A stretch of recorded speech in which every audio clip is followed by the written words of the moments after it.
El legado del abandono. Él los abandonó, a su novia y a sus hijas gemelas, y desapareció. 5 años después, los vio de nuevo y se rompió. Alejandro de la Vega, con 32 años, lo tenía todo a los ojos del mundo exterior. Era el CEO de una de las empresas de tecnología de más rápido crecimiento en España, un millonario hecho a sí mismo. Alto e imponente, con un cabello rubio llamativo y unos ojos azules penetrantes, se movía por las salas de juntas y las galas benéficas como un príncipe de la industria. Era conocido por su intelecto, temido por su despiadada ambición y admirado por su éxito. Sin embargo, bajo los trajes impecables y el constante destello de los flashes, había un vacío en su mirada, algo que ni siquiera él podía nombrar. Inés Ruiz era diferente a cualquiera que Alejandro hubiera conocido. Pintora de origen humilde, no tenía ningún interés en la riqueza o el poder. Sus ojos eran de un marrón profundo, llenos de historias, y su largo cabello ondulado siempre parecía salpicado de motas de pintura. Se conocieron en una recaudación de fondos en Madrid. Él era un invitado reacio. Ella exponía su obra en una esquina del salón. Su conexión fue inesperada y eléctrica. A Inés no le importaba quién era él. Le hablaba como si fuera solo un hombre, no una marca, no una figura, no un titular. Él encontró su honestidad cruda desarmante. Ella encontró su vulnerabilidad oculta, debajo de la arrogancia, extrañamente humana. Pasaron 6 meses juntos, el tipo de romance vertiginoso que se siente como un sueño incluso mientras lo estás viviendo. Se rieron más de lo que él jamás pensó que fuera posible. Él la observaba pintar en silencio. Ella lo observaba trabajar con fascinación. Ella le enseñó a bajar el ritmo, a sentir, a quedarse quieto el tiempo suficiente para respirar. Él le mostró cómo soñar más grande, cómo creer que merecía más. No fue perfecto. Él era frío a veces, distante sin explicación. Hubo días en los que se alejaba, momentos en los que miraba fijamente a la nada. Pero Inés creyó en la bondad que veía en él, y Alejandro se aferró a la luz que ella trajo a su vida, aunque no la entendiera. Y luego, Inés descubrió que estaba embarazada, de gemelas. Ella estaba aterrorizada y llena de alegría a la vez. Cuando se lo dijo a Alejandro, su reacción fue como un trueno en medio de un cielo despejado. La miró como si lo hubiera traicionado, como si hubiera destrozado algo sagrado. No levantó la voz, no maldijo ni acusó. Simplemente se quedó en silencio. Un silencio total y aterrador. Durante las siguientes semanas, se alejó aún más. Faltó a las citas con el médico. Dejó de responder a sus mensajes. Cuando las niñas, Sofía y Lucía, nacieron, fue al hospital solo una vez. Las sostuvo por un momento, dijo que eran hermosas y se fue sin decir adiós. Cuando las gemelas tenían 4 meses, desapareció por completo. Un día estaba allí, distante pero presente, y al siguiente, se había ido, sin llamadas, sin apoyo, sin explicación. Inés lo buscó, incluso condujo hasta su empresa una vez, solo para ser rechazada en la recepción, como una extraña. Unas semanas después, un abogado la contactó en su nombre con un único mensaje. No habrá ninguna implicación, no más contacto. Junto con el mensaje, llegó una suma de dinero, enviada como si pudiera comprar su silencio, como si pudiera borrar su historia. Inés nunca tocó el dinero. Guardó todas las fotos de él, cada recuerdo, y se centró en sobrevivir. Alejandro de la Vega desapareció de sus vidas como un fantasma, dejando atrás a 2 niñas pequeñas que nunca conocerían a su padre y a una mujer que había confiado en un hombre que resultó ser más frío que el invierno. La lucha de una madre. Los primeros días después de la desaparición de Alejandro fueron los más duros de la vida de Inés. Con 26 años, se encontró sola en un apartamento de una habitación con 2 recién nacidas y sin trabajo, sin ahorros y sin una familia en la que apoyarse. Sus padres habían muerto en un accidente de coche cuando ella tenía 19 años y no tenía hermanos. El poco apoyo que tenía provenía de otros artistas y de algunos conocidos, ninguno de los cuales podía hacer más que ofrecer simpatía y algún que otro favor de niñera. Su mundo se había reducido a los llantos de 2 niñas diminutas que necesitaban más de lo que ella sabía acomodar. Hubo noches en las que se sentaba en el suelo del baño, con la puerta cerrada y una toalla metida bajo la rendija para amortiguar el sonido de sus sollozos y no despertar a los bebés. Estaba agotada más allá de las palabras, sobreviviendo con avena instantánea y café rancio, racionando la leche en polvo para bebés como si fuera oro. Sus manos estaban agrietadas por la limpieza constante. Su espalda le dolía por levantar y sostener a ambas niñas. Y sus ojos, una vez llenos de vida y color, estaban apagados por las noches sin dormir y las lágrimas silenciosas. Pero por muy cansada que estuviera, por muy abrumada que se sintiera, nunca dejó que se notara cuando estaba con Sofía y Lucía. Cuando la miraban con sus redondos ojos azules, ella sonreía. Les besaba la frente y les susurraba promesas que no estaba segura de poder cumplir. Que estarían bien, que la vida sería mejor, que nunca se sentirían no deseadas. Comenzó a trabajar por las noches como conserje en un edificio de oficinas en el centro. Era el único trabajo que podía encontrar que pagaba un poco más del salario mínimo y no requería un título universitario ni horarios flexibles, ambos lujos que ella no podía permitirse. Durante el día, cuidaba a las niñas, cambiaba pañales, las mecía para que se durmieran, las alimentaba con manos temblorosas cuando su propio estómago gruñía de hambre. Dormía en intervalos de 10 minutos cuando podía, generalmente con un bebé en su pecho y el otro acurrucado en el hueco de su brazo. Ella no dormía tanto como se apagaba, y luego se despertaba de nuevo en el segundo en que una de ellas hacía un ruido.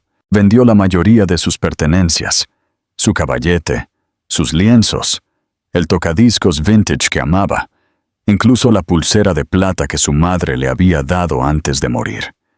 Cada venta se sentía como renunciar a una parte de sí misma, pero el dinero se destinaba a pañales, toallitas, fórmula en polvo y el alquiler. Aprendió a estirar €1 hasta que gritara. A veces pasaba días sin comer más que tostadas o sopa enlatada solo para asegurarse de que las niñas tuvieran lo que necesitaban. El orgullo ya no tenía lugar en su mundo. En esos días, rara vez pensaba en Alejandro, y cuando lo hacía, era con una especie de incredulidad adormecida. Era difícil reconciliar al hombre que una vez había sostenido su mano y delineado su mandíbula con el hombre que había abandonado a sus hijas sin mirar atrás. Se repetía a sí misma una y otra vez que no lo necesitaba, que las niñas tampoco lo hacían. Pero había momentos silenciosos y solitarios a las 3 a.m., con un bebé llorando y el otro con fiebre, en los que se preguntaba cómo él podía vivir consigo mismo, sabiendo lo que había dejado atrás. Con el tiempo, encontró pequeños focos de fuerza. Una mujer amable en la tienda de la esquina comenzó a guardarle el pan y la leche sobrantes. Un vecino jubilado en su edificio se ofreció a cuidar a las niñas durante 1 hora cada tarde para que Inés pudiera dormir la siesta o caminar al aire libre. Estos gestos se convirtieron en salvavidas, pequeños recordatorios de que no todas las personas eran crueles o egoístas. Lentamente, comenzó a reconstruir. ¿Crees que Inés debería haber intentado contactar a la familia de Alejandro? ¿O hizo bien en cortar lazos? El giro del destino. Cuando Sofía y Lucía cumplieron 3 años, algo en Inés había cambiado. La vida seguía siendo difícil. Todavía había meses en los que el alquiler dependía del último euro. Noches en las que las niñas tosían mientras dormían, e Inés se sentaba despierta, con la preocupación inundando su pecho. Pero también había luz ahora. Las niñas se habían convertido en niñas alegres y curiosas, con rizos rubios salvajes y unos ojos azules increíblemente brillantes que llamaban la atención donde quiera que fueran. Eran inseparables, hablaban en un lenguaje compartido de risas y pequeños secretos, terminando las frases de la otra antes de que se hubieran formado por completo. Inés las miraba con asombro, siempre con un rastro de incredulidad de que estas pequeñas personas perfectas hubieran salido de ella. A pesar de todo, a pesar del peso que llevaba y la soledad que aún se colaba a altas horas de la noche, sus hijas eran felices, y en su felicidad, ella encontraba la fuerza. Una tarde de sábado a principios de la primavera, Inés llevó a las niñas a una feria callejera local. Fue una decisión de último minuto, una pausa espontánea en su rutina habitual de trabajo, recados y tardes tranquilas en casa. Las calles estaban llenas de puestos que vendían productos hechos a mano, camiones de comida con olor a churros y maíz asado flotando en el aire, y artistas haciendo malabares o pintando caras. Inés había logrado comprar los vestidos blancos a juego unas semanas antes en una tienda de segunda mano, y esa mañana los había lavado y planchado con cuidado. No sabía por qué lo había hecho. Quizás fue solo un pequeño acto de esperanza, una declaración de que sus hijas también merecían la belleza. Mientras las niñas bailaban en círculos al son de un violinista callejero, un fotógrafo local que cubría el evento las notó. Se sintió atraído por su energía, la forma en que se movían en perfecta sintonía, sin ninguna coreografía. Su cabello dorado atrapando la luz del sol mientras giraban. Sin interrumpirlas, tomó una foto. Fue solo un momento. 2 hermanas riendo en medio de una calle abarrotada, sin ser conscientes de la cámara o del mundo que las observaba. Subió la foto a su blog de fotografía esa noche, titulándola Alegría. Lo que no esperaba era que la foto se hiciera viral en cuestión de horas. La gente reaccionó con emoción, inundando los comentarios con palabras como mágico, puro y esperanzador. La foto fue compartida en las redes sociales, apareció en páginas de la comunidad y finalmente fue recogida por una popular revista en línea que se centraba en historias de interés humano. Inés solo se enteró cuando su amiga de la cafetería la llamó frenéticamente, diciéndole: «Juro que acabo de ver a tus niñas en la página principal de Internet». Al principio, Inés se asustó. No estaba acostumbrada a ser vista, no después de tantos años de intentar permanecer invisible. Pero cuando vio la imagen, sus diminutas manos entrelazadas, sus rostros iluminados por una alegría inocente, lloró.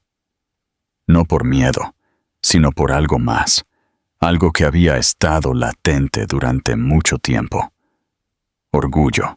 Unos días después, una agencia de modelos infantiles de la ciudad la contactó. El representante había visto la foto y quería reunirse con Inés y las niñas. Al principio, Inés dudó. Sonaba demasiado bueno para ser verdad, y había aprendido por las malas a no confiar en promesas envueltas en brillo. Pero la agencia era legítima, profesional y amable. Le ofrecieron control total, sin presiones, y la oportunidad de ganar dinero de verdad, dinero que podría cambiarlo todo. El primer trabajo de las niñas fue un simple anuncio para una marca de ropa que se especializaba en atuendos para hermanos. La sesión de fotos se llevó a cabo en un estudio iluminado por el sol, lleno de peluches y accesorios coloridos. Inés se quedó a su lado todo el tiempo, sin perderlas de vista. Para su sorpresa, Sofía y Lucía se adaptaron a la cámara de forma natural, riendo y jugando sin miedo, reaccionando al fotógrafo como si todo fuera solo un juego. A la marca le encantaron. Siguieron otras ofertas. No pasó mucho tiempo antes de que Inés pudiera dejar su trabajo de limpieza y reducir sus horas en la cafetería.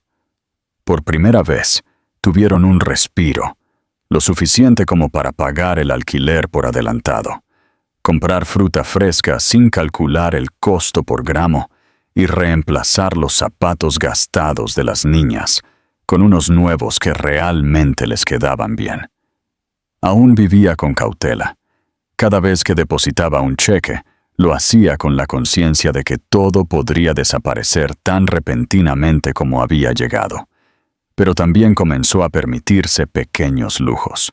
Compró nuevos materiales de arte y comenzó a pintar de nuevo durante las siestas de las niñas. Al principio, sus manos estaban rígidas, sus trazos vacilantes, como si hubiera olvidado el lenguaje del color. Pero luego la memoria muscular regresó, y con ella, un torrente de emociones que había reprimido durante mucho tiempo. Su primera nueva pintura fue de las niñas en la feria callejera, recreada de memoria. La tituló Siguen girando. Inés también comenzó a mantener un portafolio de nuevo. Nada público, solo una carpeta en su escritorio con imágenes escaneadas de su trabajo. Se sentía como plantar semillas que no estaba segura de que florecerían, pero el acto en sí mismo la hacía sentir viva. Cuando las niñas le pedían que les contara cuentos, ella comenzó a inventar libros ilustrados sobre la marcha, narrando historias de princesas valientes que no necesitaban ser rescatadas, de hermanas gemelas que cruzaban bosques y domesticaban dragones con amabilidad. A veces, dibujaba los personajes después, metiendo los dibujos en la parte de atrás de su diario. La vida no era fácil, de ninguna manera. Todavía había días malos, rabietas, fiebres, facturas que olvidaba, momentos de duda tan fuertes que resonaban. Pero ahora, también había algo más, la posibilidad. Un futuro que podía imaginar sin pánico. Ya no caminaba con la cabeza baja, ya no evitaba los espejos o los rostros de los extraños. Algo había cambiado. No solo había sobrevivido, sino que había comenzado a construir. Y todo comenzó con una sola fotografía, un momento de alegría sin filtros que el mundo casualmente presenció. El fantasma que regresó a Alejandro de la Vega no había pensado en Inés o en las gemelas en años. No de una manera real. En las raras ocasiones en que sus nombres pasaban por su mente, era más como un eco sordo que un recuerdo, como si les hubiera sucedido a otra persona en otra vida. Había enterrado ese capítulo tan profundamente que bien podría no haber existido. En su mundo, no había lugar para la vacilación. No había tiempo para volver a visitar el pasado. El negocio se había apoderado de todo. Su empresa había duplicado su valor desde el año en que se alejó. Y ahora pasaba sus días volando entre ciudades, cerrando tratos, dando la mano a multimillonarios y de pie bajo luces que nunca lo calentaban del todo. Cada aspecto de su vida era calculado, curado y eficiente. Las personas más cercanas a él eran asistentes y publicistas. Lo más parecido que tenía a una familia era su chofer. Una tarde de jueves, en una gala benéfica en la Ciudad de México, su distancia cuidadosamente construida se hizo añicos. El evento era una exhibición de arte de alto perfil que apoyaba la alfabetización infantil, algo a lo que su equipo de relaciones públicas le había instado a asistir por el bien de la imagen. Llegó tarde, vestido con su habitual traje negro elegante, preparado para hacer acto de presencia e irse sin demorarse. El espacio de la galería era blanco y minimalista, salpicado de ilustraciones infantiles, muchas de ellas juguetonas y coloridas. Se movió entre la multitud con indiferencia practicada hasta que se detuvo frente a una pintura en particular que le hizo sentir que el aire se atascaba en sus pulmones. Era una acuarela, suave y onírica, que representaba a dos niñas pequeñas tomadas de la mano en una calle iluminada por el sol, riendo bajo guirnaldas de luces de carnaval. Sus vestidos eran blancos. Su cabello dorado caía en suaves rizos. Sus ojos, brillantes, claros, inconfundibles, eran azules. La pintura no estaba firmada, pero el cartel de abajo decía: Sofía y Lucía Ruiz, por Id Ruiz. Se quedó mirando los nombres. El mundo pareció inclinarse ligeramente bajo sus pies. Intentó alejarse, pero no pudo. Se quedó allí demasiado tiempo. La gente pasaba sin notar que el hombre con la postura perfecta se había convertido en piedra. 1000 pensamientos surgieron en él, pero ninguno podía tomar forma. Se encontró buscando entre la multitud, escaneando el rostro de cada mujer, esperando no encontrarla y aterrorizado de poder hacerlo. Inés. No había dicho su nombre en voz alta en 5 años. Verlo en iniciales fue suficiente para que algo enterrado en su pecho se abriera. Esa noche, no pudo dormir. Se sentó en su ático con las luces apagadas, mirando la ciudad a través de las ventanas del piso al techo, tratando de controlar los latidos de su corazón. Sacó su teléfono y escribió: Sofía y Lucía Ruiz, en la barra de búsqueda, sin saber qué esperaba encontrar. En segundos, apareció la foto, la de la feria callejera. Había circulado durante meses, pero él nunca la había visto. Allí estaban de nuevo, riendo, girando, vivas de una manera que se sentía como un rayo en una fotografía. Hizo clic en el artículo y lo escaneó rápidamente. Sus dedos se tensaron cuando llegó a la línea. La madre, Inés Ruiz, atribuye la alegría de sus hijas a la superación de una adversidad inimaginable. No se mencionaba a él, ninguna pista de que él hubiera existido alguna vez. Era como si la tierra se lo hubiera tragado y el mundo hubiera seguido adelante. Pasó las siguientes horas haciendo clic en cada enlace que podía encontrar, leyendo entrevistas, viendo clips, siguiendo la pista de una vida que se había desarrollado completamente sin él. Las niñas habían aparecido en un puñado de campañas publicitarias, siempre juntas, siempre sonriendo.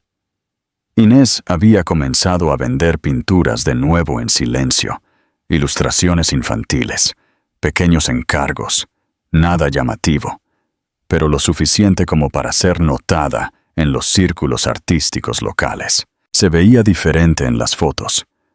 Mayor, más fuerte, sus rasgos más suaves, pero su postura más firme. Había una firmeza en su rostro, una calma que él no recordaba. Y sin embargo, aún podía ver a la Inés que había conocido en la forma en que sostenía las manos de sus hijas, en la inclinación de su cabeza cuando les sonreía, la cual la culpa lo golpeó como un puñetazo en el pecho, repentino y despiadado. Se había dicho a sí mismo durante años que irse había sido lo correcto, que no estaba hecho para ser padre, que Inés y las niñas estarían mejor sin él, que desaparecer era una especie de misericordia. Pero las racionalizaciones se desmoronaron en el silencio de esa noche, ahogadas por la innegable realidad de lo que se había perdido. Se había perdido los primeros pasos, las primeras palabras, los cumpleaños, las noches de fiebre y consuelo, las risas que podrían haber sido suyas para escuchar. Había dejado atrás no una versión rota de sí mismo, sino dos niñas vivas que nunca habían conocido su nombre. A la mañana siguiente, canceló todas sus reuniones e hizo una llamada a un investigador privado. No tardó mucho. En 24 horas, tenía su dirección. Era un pequeño apartamento en las afueras de Barcelona, modesto pero limpio, con jardineras en los alféizares de las ventanas y dibujos con tiza en la acera de fuera. Él mismo condujo hasta allí. Sentado en la parte trasera de un coche negro, mirando el edificio como si fuera el borde de un acantilado, el conductor le preguntó si quería salir. Alejandro no respondió. Observó, paralizado, cómo se abría una puerta y dos niñas pequeñas corrían por los escalones. Estaban riendo, tirando la una de la otra hacia la calle. Detrás de ellas, Inés las seguía, llamándolas suavemente, sosteniendo una bolsa de supermercado en una mano y metiéndose un mechón de cabello suelto detrás de la oreja con la otra. El tiempo se detuvo. No lo había imaginado. Eran reales. Las niñas eran reales. Inés era real. Y él era el fantasma. Los vio desaparecer a la vuelta de la esquina. No salió. No habló. Solo se quedó allí sentado, completamente deshecho, con el pecho pesado por una constatación de la que no podía escapar. Habían construido un mundo sin él, y era hermoso. Y, sin embargo, incluso desde la distancia, sintió el abrumador y doloroso tirón de ello. Por primera vez en su vida adulta, Alejandro de la Vega no supo qué hacer a continuación. La reconciliación, que no pudo ser. Alejandro regresó a esa calle de Barcelona 3 veces antes de encontrar el valor para salir del coche. Cada vez se sentaba en el asiento trasero, mirando la puerta principal del apartamento de Inés desde detrás de las ventanas tintadas, el corazón latiéndole en el pecho como un martillo golpeando el acero. Se decía a sí mismo que solo estaba recopilando información, solo observando, solo esperando el momento adecuado. Pero la verdad era más simple y mucho más humillante. Tenía miedo. Era un hombre que se había enfrentado en salas de juntas a las personas más poderosas del mundo, negociado tratos por valor de millones sin inmutarse, silenciado habitaciones enteras con una sola mirada. Y sin embargo, no podía obligarse a sí mismo a enfrentar a la mujer que había abandonado y a las hijas que nunca había sostenido más allá de sus primeros días de vida. No era el miedo a la confrontación lo que lo detenía. Era la vergüenza. En el cuarto día, justo después del mediodía, salió del coche.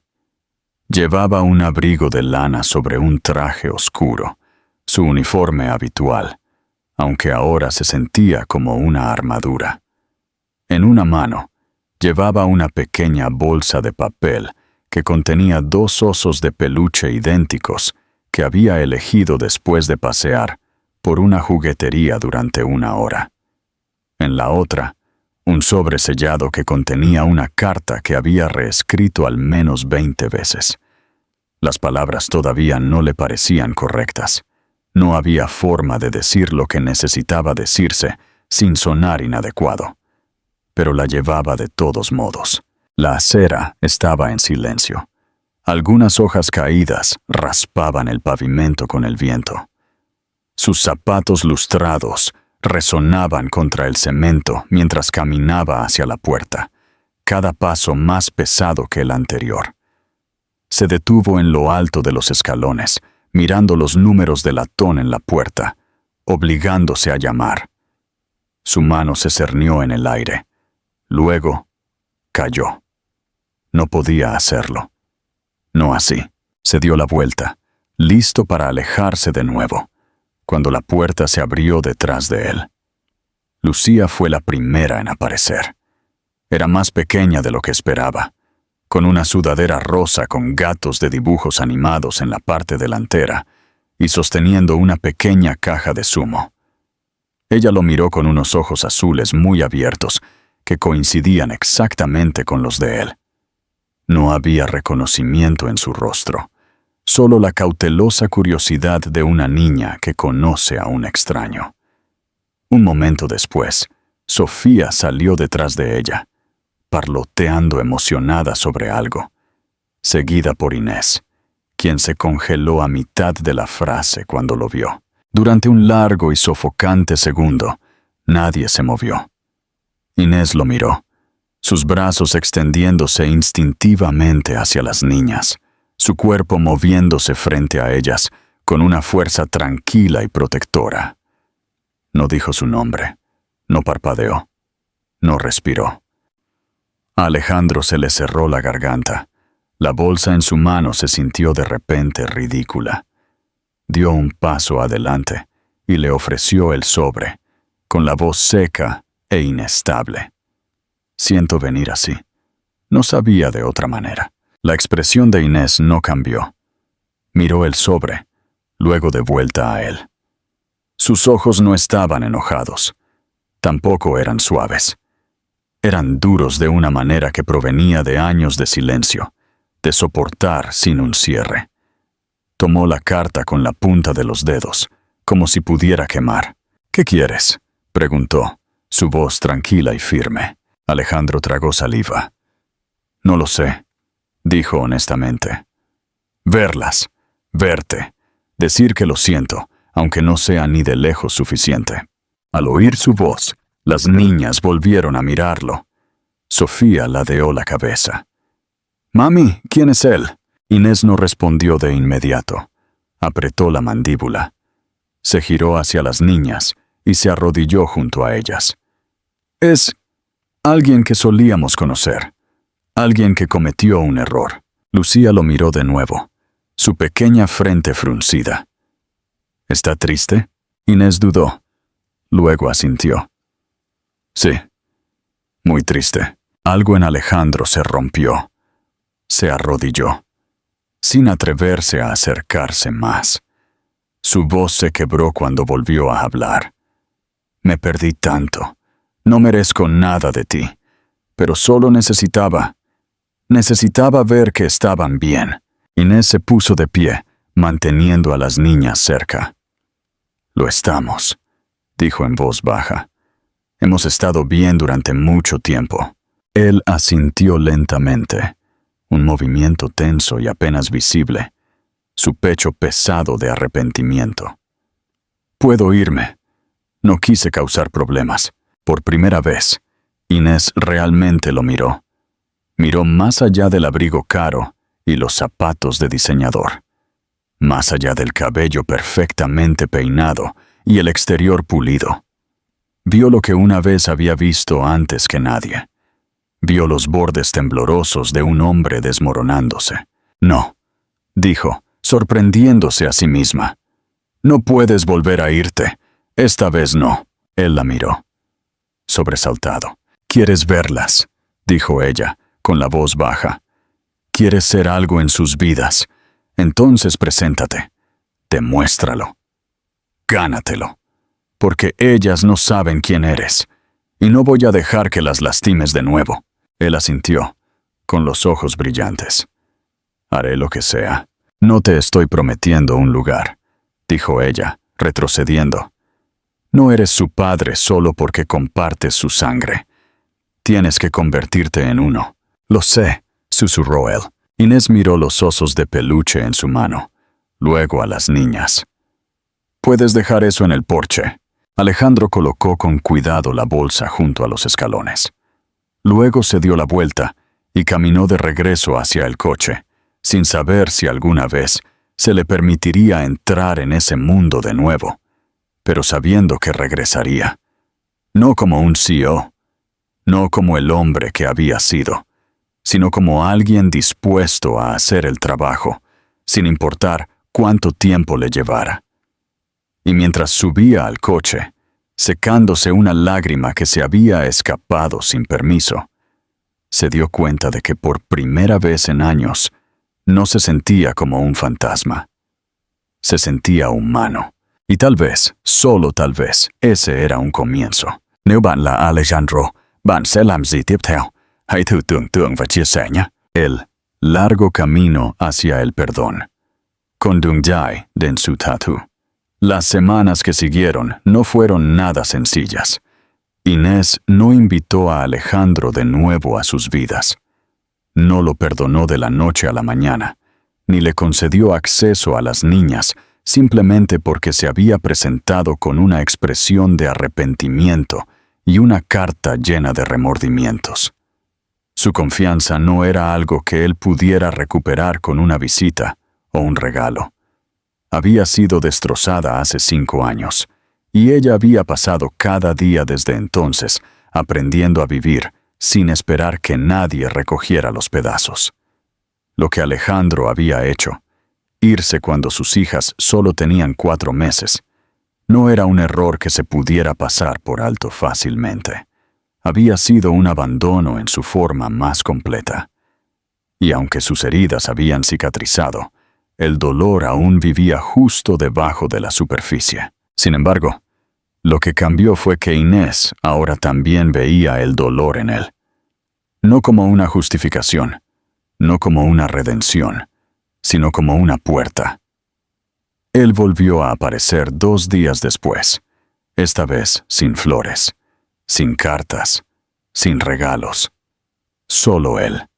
Se paró en el mismo escalón, esperando pacientemente, y cuando Inés abrió la puerta, simplemente preguntó: ¿Puedo hablar con alguien?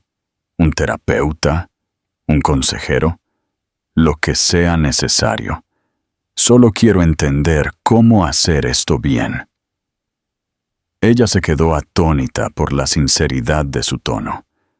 Al principio no respondió, pero algo en ella finalmente le permitió asentir, solo una vez, antes de cerrar la puerta. Así fue como comenzó. Inés solicitó la custodia legal completa poco después. No fue venganza, fue protección. No estaba segura de si Alejandro seguiría viniendo, y no iba a arriesgar la seguridad de sus hijas en alguien que ya había demostrado lo fácil que podía desaparecer. Él no se opuso. De hecho, se ofreció a pagar todos los gastos legales. Firmó cada documento, admitió cada fracaso, y cuando llegó la fecha del juicio, se sentó allí en silencio, escuchando cómo el abogado de Inés exponía la historia de abandono con todo detalle. Su propio abogado le había aconsejado que se opusiera, o al menos que negociara visitas parciales, pero Alejandro se negó. «Ella tiene razón», dijo en una declaración al juez. «Ella lo ha hecho todo. Yo no estuve allí. No tengo derecho a exigir nada». Los medios de comunicación se enteraron de la historia, por supuesto.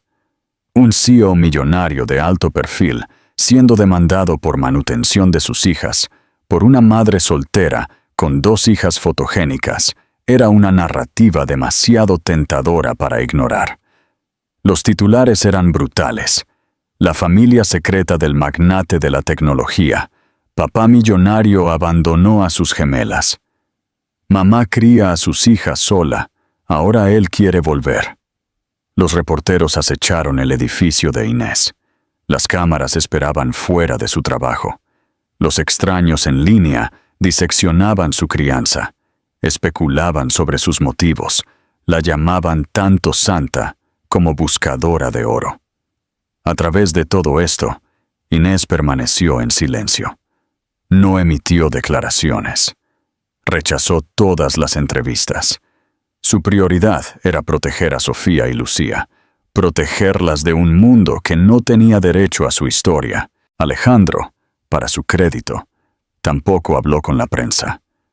Su equipo de relaciones públicas le rogó que publicara una disculpa cuidadosamente redactada, que hiciera que la historia fuera digerible y perdonable.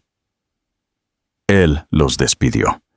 Luego tomó el dinero que habría gastado en controlar los daños y lo donó, en silencio y sin previo aviso, a una organización sin fines de lucro que brindaba apoyo a madres solteras y niños en hogares de acogida. También comenzó a asistir a terapia, 3 veces por semana, con un especialista en trauma parental y reintegración familiar. No le contó esto a Inés. No estaba tratando de ganar puntos. Estaba tratando de convertirse en alguien que sus hijas no se avergonzarían de conocer. Lenta y cautelosamente, Inés permitió un resquicio de contacto. Comenzó con reuniones supervisadas en una instalación neutral. A las niñas se les dijo que Alejandro era un amigo, alguien que se preocupaba por ellas. Eran curiosas, de corazón abierto, sin el peso de la historia que nublara su visión. Al principio, Alejandro se sentaba rígidamente en el borde de la alfombra de la sala de juegos, abrumado por la pequeñez de sus voces y la inmensidad de su propia culpa. Pero los niños son criaturas extrañas y generosas, y lo aceptaron con una facilidad sorprendente, pidiéndole que les ayudara a construir torres de bloques, a jugar a juegos de cartas de memoria y a leer libros con voces tontas. Él siguió su ejemplo, sin presionar, sin corregir, sin referirse a sí mismo como su padre. Él era simplemente Alex, el hombre de los ojos cansados y la sonrisa cautelosa. Inés lo observaba todo. Nunca estaba a más de una habitación de distancia. Y aunque su corazón seguía protegido, no podía negar lo que veía. Alejandro estaba intentando, no de forma superficial, no para llamar la atención, sino con una silenciosa desesperación que sugería que estaba aterrorizado de que le dieran esta oportunidad y la arruinara. Hacía preguntas, escuchaba. Nunca intentó reescribir el pasado o disminuir el dolor. Y cuando las niñas comenzaron a referirse a él como nuestro Alex, fue Inés quien sintió que el pecho se le oprimía con un sentimiento que no se había permitido sentir en mucho tiempo. Una esperanza reacia. Hubo contratiempos, por supuesto. Momentos en los que las niñas preguntaban por qué no había estado allí cuando eran bebés, y la voz de Alejandro flaqueaba al intentar explicar. Momentos en los que Inés casi le decía que se fuera de nuevo, cuando el peso de las viejas heridas amenazaba con arrastrarla. Pero él seguía regresando. No con promesas, no con disculpas, sino con presencia. Se presentó. Lloviera o hiciera sol, cansado o abrumado, nunca faltó a una sesión. Nunca pidió más de lo que se le dio. En la corte, se le concedieron oficialmente visitas limitadas, condicionadas a la continuación de la terapia y el compromiso supervisado. Él lo aceptó todo con la silenciosa dignidad de un hombre que había perdido algo precioso y estaba aprendiendo a recuperarlo pieza por pieza. El juez señaló, en el registro, el extraordinario crecimiento y la responsabilidad que Alejandro había demostrado. Algo raro, dijo, en casos como estos. Por primera vez en 5 años, Ya no había silencio entre ellos. Había dolor, sí, y distancia, y muchas cosas que quedaron sin decir. Pero también había conversación. Y en ese espacio frágil e inacabado, algo comenzó a echar raíces. Todavía no el perdón, aún no la confianza, pero el comienzo de algo que algún día podría convertirse en ambas cosas. ¿Te conmovió la forma en que Alejandro se hizo responsable de sus errores? La promesa de una vida. Juntos 2 años pasaron. No volaron y no curaron todo, pero pasaron a su manera lenta y honesta, día a día, estación tras estación. Alejandro se presentó a cada visita, a cada cumpleaños, a cada recital escolar y a cada rodilla raspada en la que se le permitía estar presente.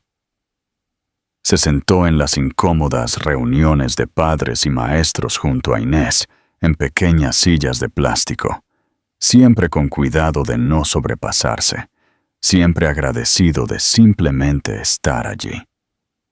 Nunca intentó forzar el afecto, nunca esperó que las niñas lo llamaran papá. Él era simplemente Alex, el hombre que las hacía reír con chistes malos y siempre recordaba sus colores favoritos, que las llevaba a la librería cada 2 sábados y les permitía elegir un libro a cada una sin mirar el precio. Su amor no venía en grandes gestos, sino en consistencia. Se convirtió, lenta y silenciosamente, en un elemento fijo en su mundo. No el centro, pero una parte fuerte y estable de él.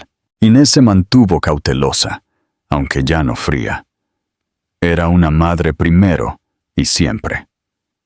Su confianza se había ganado de forma incremental, como la arena llenando un frasco grano a grano. Lo que más le sorprendió no fue cuánto había cambiado Alejandro, sino lo poco que temía dejarle ver el esfuerzo detrás del cambio. No actuaba como un hombre que tenía todo resuelto.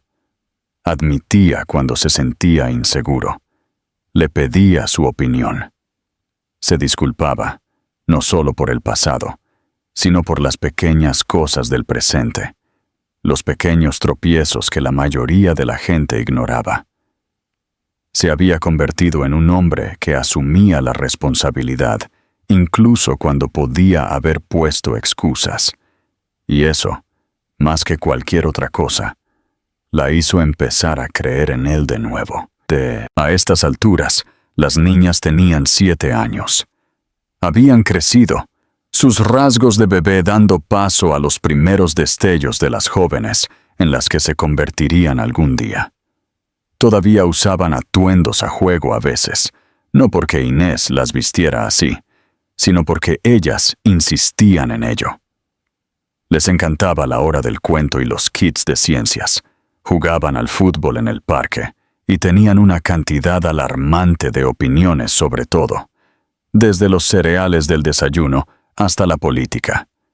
Y en algún momento del camino, habían comenzado a llamarlo nuestro Alex menos y papá más. No todo el tiempo, no de forma consistente, pero lo suficiente como para hacerle un nudo en la garganta cuando sucedía. Inés no se apresuró a definir lo que eran ahora. No necesitaba una etiqueta para ello. Sus vidas se habían convertido en algo real, algo arraigado en el esfuerzo mutuo. No vivían juntos. Inés había establecido ese límite temprano, pero Alejandro se había mudado a un barrio a solo 20 minutos de distancia. Encontró una casa adosada modesta, con un pequeño jardín, e invitó a las niñas a plantar flores allí los fines de semana. Eligieron margaritas y girasoles, y lo llamaron la esquina feliz. Él nunca intentó tomar el control de las decisiones de crianza, pero comenzó a pedir que lo incluyeran en cosas como los formularios de inscripción escolar y las visitas al médico. Y después de un tiempo, Inés comenzó a decir que sí. Luego llegó el día que lo cambiaría todo de nuevo, pero de una manera que nadie esperaba. Un programa de entrevistas de emisión nacional, conocido por honrar a los héroes cotidianos y las reuniones sorpresa, se puso en contacto con el correo electrónico de Inés después de descubrir su obra de arte y la foto viral de las gemelas de años antes. Al principio, ella se negó. No estaba interesada en convertir su historia en un espectáculo. Pero después de varias conversaciones, se dio cuenta de que el propósito del programa no era la fama, sino el reconocimiento, y lo que es más importante, una plataforma.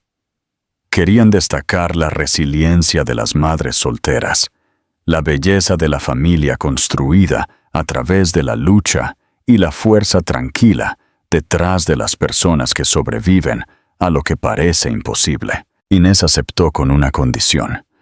El enfoque sería en las niñas y el arte, no en el dolor.